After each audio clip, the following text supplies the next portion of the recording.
সয়াবিনের বদলে নিম্নমানের পাম অয়েল, মিনিকেটের নামে মোটা চাল, সঙ্গে অখ্যাত কোম্পানির মানহীন সব পণ্য।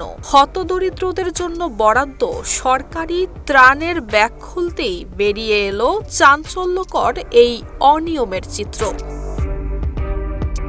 ত্রাণ ও দুর্যোগ ব্যবস্থাপনা মন্ত্রণালয়ের এই ব্যাগে 10 কেজি চাল, 1 কেজি চিনি, 1 কেজি মসুর ডাল, 1 কেজি লবণ এবং 1 লিটার তেল সহ গুঁড়া মশলা থাকার কথা থাকলেও সরেজমিনে দেখা যায় ব্যাগে চালের পরিমাণ 8.5 কেজি।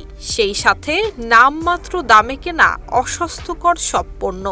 শিক্ষিত অফিসার আছেন, এগুলো আপনারা হাত রেজ করতে হবে। এটা আপনাদের সামাজিক দায়িত্ব। সরকার থেকে আপনারা সুযোগ সুবিধা দিচ্ছেন, বেতন নিচ্ছেন, আপনার মানবিক কারণে হোক, দায়িত্ববোধের কারণে হোক, আপনি উপরে লিখে যাবেন আপনার সততার কালি দিয়ে।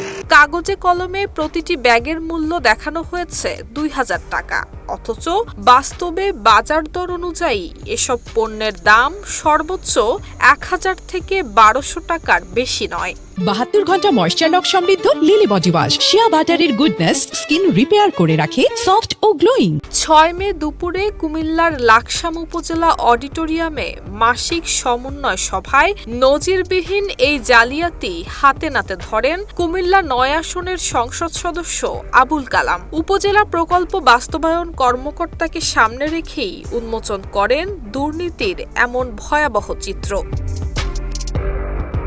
পণ্যের একটি ব্যাগ মন্ত্রণালয় নিয়ে মন্ত্রীকে দেখাবেন বলে নিজের গাড়িতে তুলে নেন সংসদ সদস্য আবুল কালাম। এমন ঘটনায় নিন্দা জানানোর পাশাপাশি সংশ্লিষ্ট কর্মকর্তাকে মানহীন এসব পণ্য বণ্টন না করারও নির্দেশ দিয়েছেন তিনি।